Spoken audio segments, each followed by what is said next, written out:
Très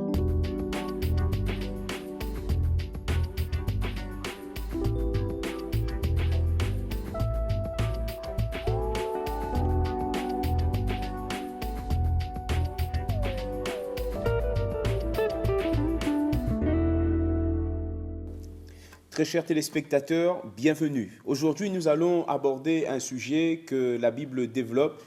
Beaucoup de personnes ont essayé de parler de Dieu, de décrire Dieu, et l'une des particularités de la Bible, c'est que c'est un livre au travers duquel Dieu lui-même parle aux hommes. Un jour, Jésus a posé cette question à ses disciples, « Qui dit-on que je suis ? Qui est Jésus ? Qui est-il véritablement ?» Aujourd'hui, pour développer ce sujet et répondre à cette question, nous accueillons sur le plateau le pasteur Pascal Carriou. Pascal Carriou, bonjour. Bonjour Luigi. Bienvenue, nous parlerons aujourd'hui donc de l'identité de Jésus. Jésus est-il Dieu comme il se présente lui-même, comme pas mal de personnes le disent également? N'est-il qu'un prophète capable de dire certaines paroles en rapport avec l'avenir? N'est-il qu'un guérisseur qui a marqué son temps et sa génération? Qui est Jésus?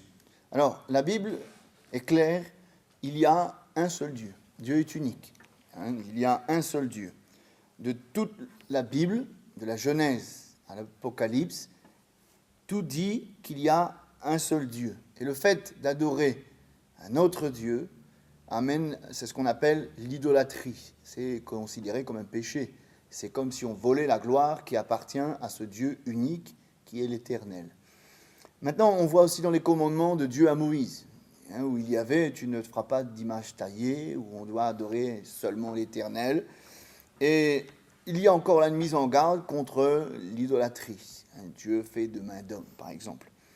On voit dans la Pentateuque, et particulièrement dans le livre, Pentateuque, c'est les 5 premiers livres de la Bible, et dans Deutéronome, où là Moïse, inspiré par le Saint-Esprit, au chapitre 4 et au verset 39, dira ceci, « Reconnaissez donc aujourd'hui, réfléchissez-y sans cesse, que le Seigneur est seul Dieu, aussi bien dans le ciel que sur la terre, et qu'il n'y a pas d'autre Dieu que lui. » On est d'accord? Dieu est unique. Et même dans le Nouveau Testament, on pourrait croire, certaines personnes pensent qu'il y a un Dieu de l'Ancien Testament, un autre Dieu du Nouveau Testament.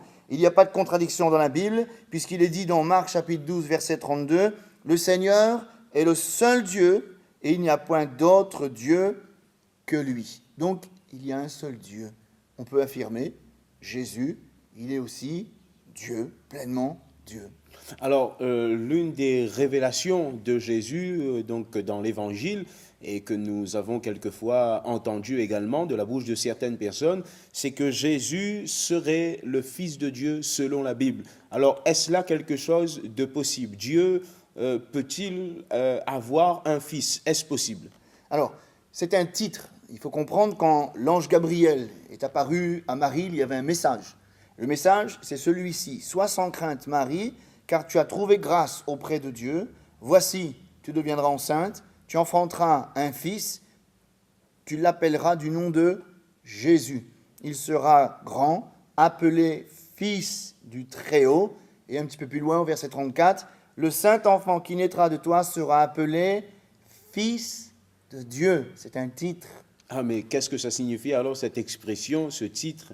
Alors, il ne faut pas croire que Dieu, il n'y a rien de physique dans cette histoire. Il ne faut pas croire que Dieu, qui est esprit, pourrait avoir une relation avec une dame pour engendrer il n'y a rien de charnel, en fin de compte. Et l'Évangile est très clair.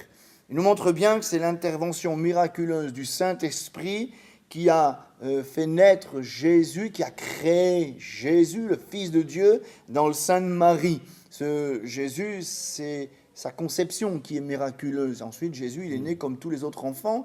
Et ensuite, après, il a eu un ministère admirable, etc. Ses œuvres étaient admirables. Jésus est celui qui vient d'en haut. Fils de Dieu, ça veut dire celui qui vient d'en haut, qui est né de Dieu. Et c'est lui, Jésus, le Fils de Dieu, qui va nous révéler la grandeur de Dieu, nous faire connaître ce Dieu insondable, ce Dieu invisible. Il nous révèle combien Dieu est grand, combien Dieu est plein d'amour. Je prendrai un exemple. On dit souvent, cette personne, il est fils de telle patrie. Je prends un exemple, fils du Maroc, ça veut dire qu'il est né au Maroc.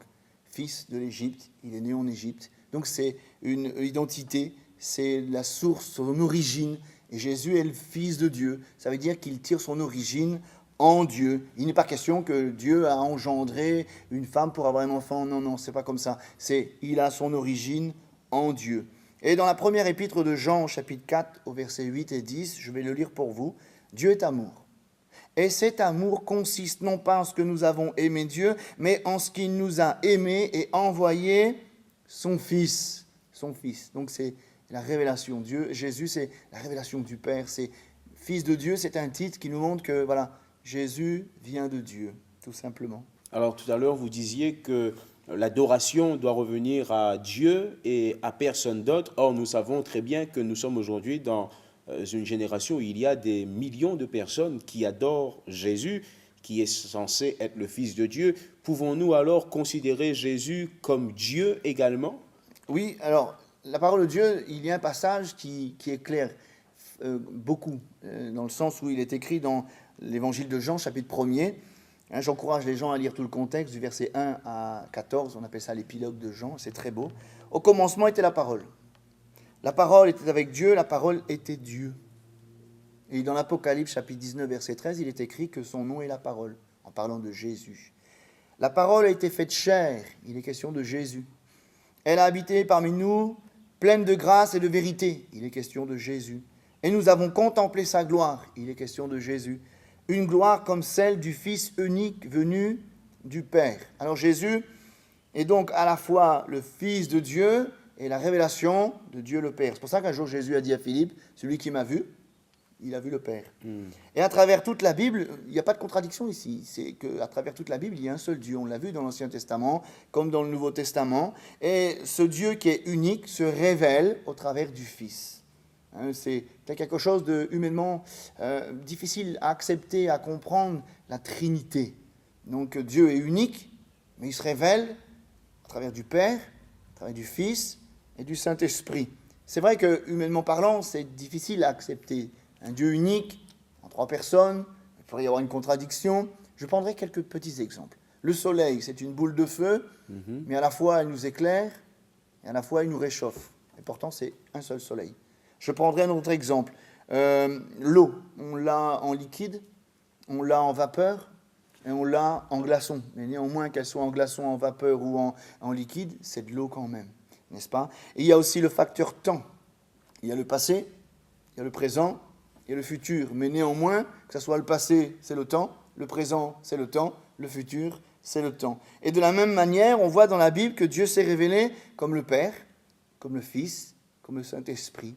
Ce Dieu unique se révèle en 3 attributs, en 3 personnes. Et vous pourrez, j'encourage tous ceux qui le veulent, à faire une étude de la parole de Dieu.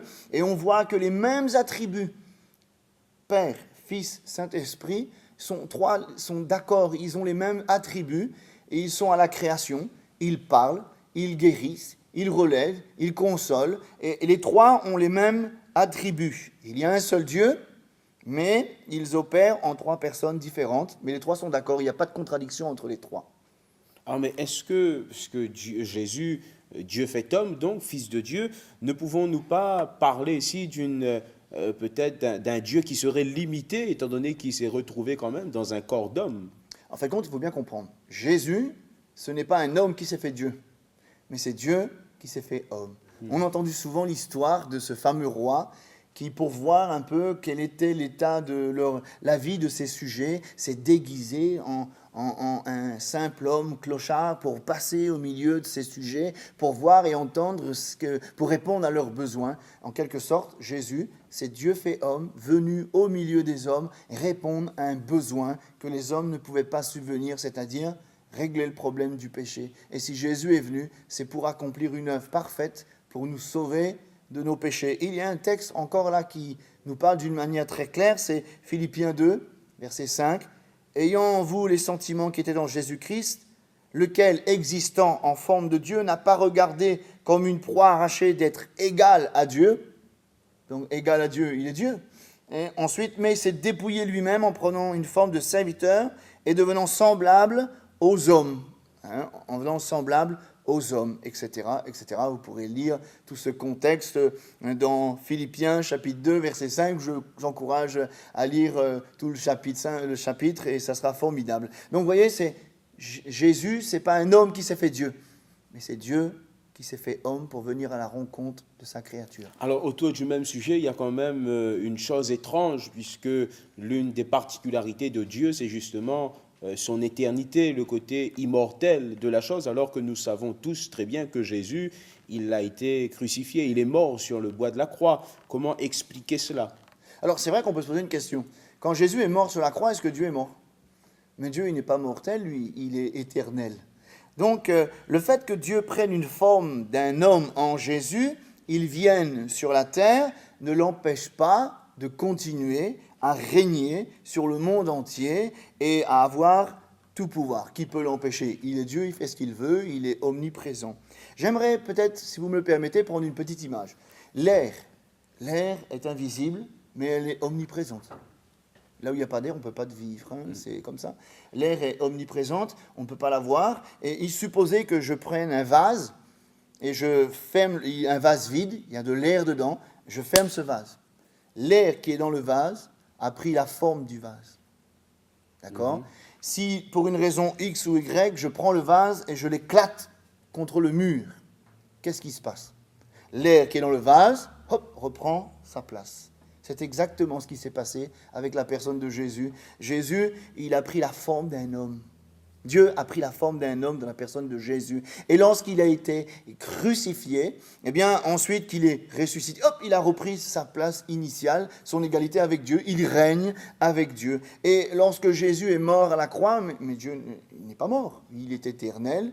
Et il continuait à régner sur le monde pendant les 3 jours où Jésus a été mis au tombeau. Et nous savons tous que il est le prince de la vie, il domine sur la vie, il a le pouvoir de la donner, de la reprendre. Il a même triomphé de la mort. Jésus n'est pas resté au tombeau, il est ressuscité pour ne plus jamais mourir.